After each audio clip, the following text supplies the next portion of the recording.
नमस्कार, आप देख रहे हैं चाणक्य न्यूज और मैं हूं आपके साथ मानवी ठाकुर। आज की कुछ खास खबरें। नमस्कार, आप देख रहे हैं चाणक्य न्यूज इंडिया।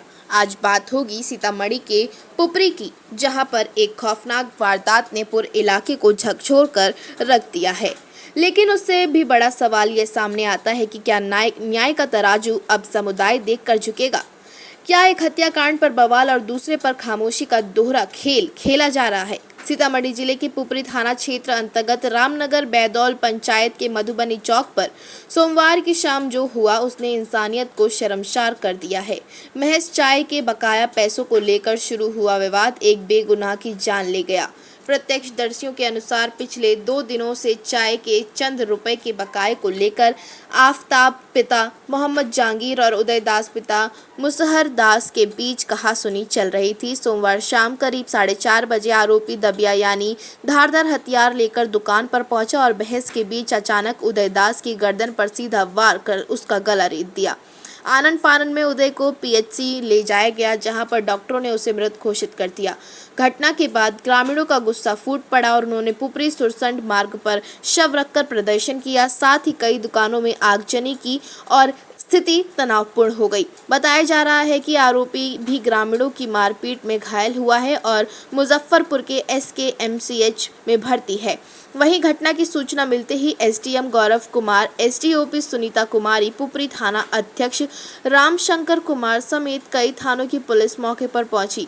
बाद में पुलिस अधीक्षक अमित रंजन ने घटनास्थल पर पहुंचे और लोगों को समझाकर स्थिति को नियंत्रित किया। पूरे इलाके में अतिरिक्त पुलिस बल तैनात कर दिया गया है। पुलिस का कहना है कि मामले की हर पहलू से जांच की जा रही है। इस घटना में कई सवाल खड़े होकर सामने आ रहे हैं। क्या एक मामूली आर्थिक विवाद इतनी भयावह हत्या तक पहुंच गया? क्या समय रहते विवाद को रोका जा सकता था? और सबसे बड़ी बात, ऐसी घटनाओं के बाद किसी भी तरह की अफवाह या सांप्रदायिक रंग देने की कोशिश से बचना बेहद जरूरी। जब तक जांच पूरी नहीं होती, किसी भी उद्देश्य या साजिश को लेकर निष्कर्ष निकालना उचित नहीं है। लेकिन कहानी सिर्फ एक हत्या तक सीमित नहीं है। अब पूरे इस मामले में प्रशासन और मीडिया के दोहरे मापदंड पर भी गंभीर सवाल खड़े हो रहे हैं। कट्टरपंथी सोच का ही नतीजा है कि जरा सी बात पर एक गरीब चाय वाले का गला रेत दिया गया।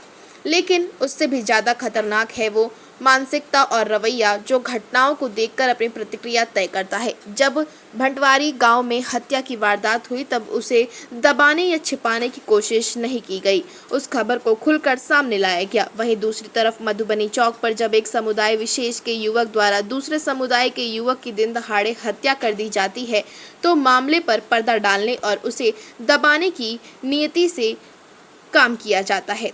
एक समुदाय एक विशेष से जुड़े मामलों में चुप्पी साधना और खबर को रोकने की कोशिश करना, वहीं दूसरे मामलों में आक्रामक रुख रखते हुए अपनाना, और यह दोहरा रवैया आखिर कब तक चलेगा?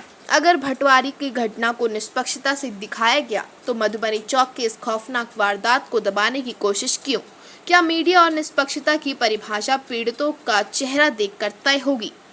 कट्टरपंथ और उन्माद चाहे किसी भी तरह का हो, उसका अंत सिर्फ तबाही और खून खराबा है। चाय के कुछ रुपयों के लिए किसी का गला रेत देना साफ दिखता है कि कट्टरपंथी सोच लोगों के दिमाग पर किस कदर हावी हो चुकी है।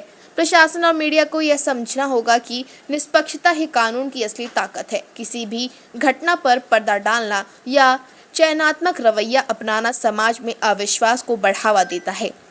जनता को न्याय चाहिए, चाहे घटना भटवारी की हो या फिर मधुबनी चौक की। फिलहाल पुलिस जांच जारी है और चाणक्य न्यूज इंडिया इस पूरे मामले से जुड़ी हर बड़ी अपडेट आप तक सबसे पहले पहुंचाता रहेगा।